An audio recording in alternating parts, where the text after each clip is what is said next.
đây chùm cá tầm húm 5 hectaประเภทđây chùm cá cặp xoài o hay bông bồn á tàu cá lụa nè bông bồn chọp nâng phơi mực xe ní cứ miênประវែង ក្បាល bông bồn miên ប្រវែង 100 mét ហើយ មាន ផ្លូវ ចំហៀង នោះ មួយ ទៀត បាទ ហ្នឹង ហើយ លក់ តម្លៃ បាទ តម្លៃ សមរម្យ 1 ហិកតា $6,000 បងប្អូន ឯកសារ ប្លន់ រឹង ដី មួយ នេះ ណា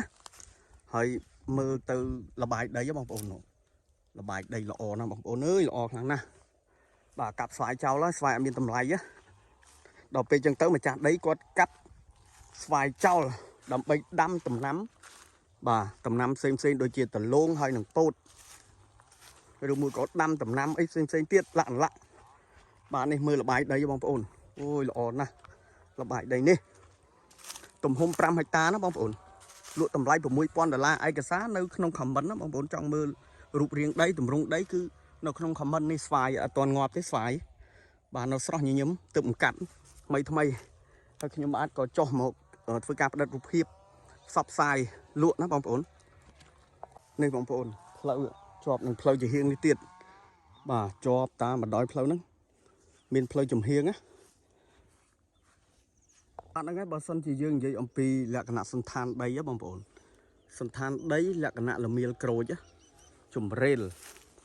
នោះ ស្វាយ កាប់ អត់ ទាន់ អស់ ទេ បងប្អូន អើយ បាទ ទីតាំង គឺ ស្ថិត នៅ ភូមិ តាក្រក់ ឃុំ ត្រែង ស្រុក រតនមណ្ឌល ខេត្ត បាត់ដំបង ណា នោះ ក្បែរ នឹង ព្រំ ប្រទល់ ខេត្ត បៃលិន របស់ យើង ចម្ងាយ ប្រហែល ជា ខ្ទង់ ជាង 20 គីឡូ ដល់ ខេត្ត បៃលិន ណា បងប្អូន បាទ តម្លៃ សូម បញ្ជាក់ $6,000 ក្នុង 1 ហិកតា ឯកសារ ប្លង់ រឹង ឯកសារ ខ្ញុំ បាទ ដាក់ នៅ ក្នុង comment មើល លបាយ ដី បងប្អូន ល្អ ខ្លាំង ណាស់ លបាយ ដី បាទ នោះ ខាង នោះ ផ្លូវ ជាតិ បងប្អូន នោះ ផ្លូវ ជាតិ ចម្ងាយ ពី ផ្លូវ ជាតិ ជាង 1 គីឡូ ពី ផ្លូវ ជាតិ ណា លេខ 57 ឆ្ពោះ ទិសដៅ បាត់ដំបង ទៅ បៃលិន ខាង នោះ បៃលិន ណា បងប្អូន បាទ ហ្នឹង ហើយ បងប្អូន បើកលេច មើល ចន្ទទី ដែល ដាំ នៅ ខាង មុខ ដី បងប្អូន ដាំ នៅ ដី ផ្សេង បងប្អូន នេះ ចន្ទទី ល្អ ណា បងប្អូន ឃើញ ដី ហ្នឹង អំណោយ ផល ខ្លាំង ណាស់ មើល តែ ស្រូវ ក៏ អញ្ចឹង ស្រូវ ល្អ ដូច គ្នា បងប្អូន ល្អ ខ្លាំង ណាស់ នោះ ដី ណា បងប្អូន ដី បាទ ហ្នឹង ហើយ បើ សិន ជា យើង គិត ចម្ងាយ ចុះ ពី ផ្លូវ នេះ បងប្អូន ចម្ងាយ ពី ផ្លូវ ជាតិ លេខ 57 តាម បណ្ដោយ ផ្លូវ ហ្នឹង មក គឺ មាន ចម្ងាយ ប្រហែល ជា ខ្ទង់ ជាង 1 គីឡូ បាទ 1300 ម៉ែត្រ ហើយ បើ យើង ចុះ ពី ផ្លូវ នេះ ទៀត បាទ នោះ ទីតាំង ដី នៅ ត្រង់ ចំណុច ម្ដុំ នោះ បងប្អូន ណា ត្រង់ ចំណុច បកគោភ្លើង មួយ នោះ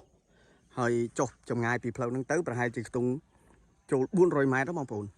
គិត ចម្ងាយ សរុប ប្រហែល 1000 បាទ 1000 បាទ ចូល 1700 ម៉ែត្រ បាទ បើ មាន ចំណាប់ អារម្មណ៍ ខ្ញុំ បាទ នឹង ជូន មក មើល ដោយ ផ្ទាល់ តែ ម្ដង ណា បងប្អូន លេខ ទូរស័ព្ទ ដាក់ នៅ ខាង លើ Telegram តាម ឆាត ក៏ បាន ដែរ បាទ អរគុណ ច្រើន ចំពោះ ការ ទស្សនា វីដេអូ មួយ នេះ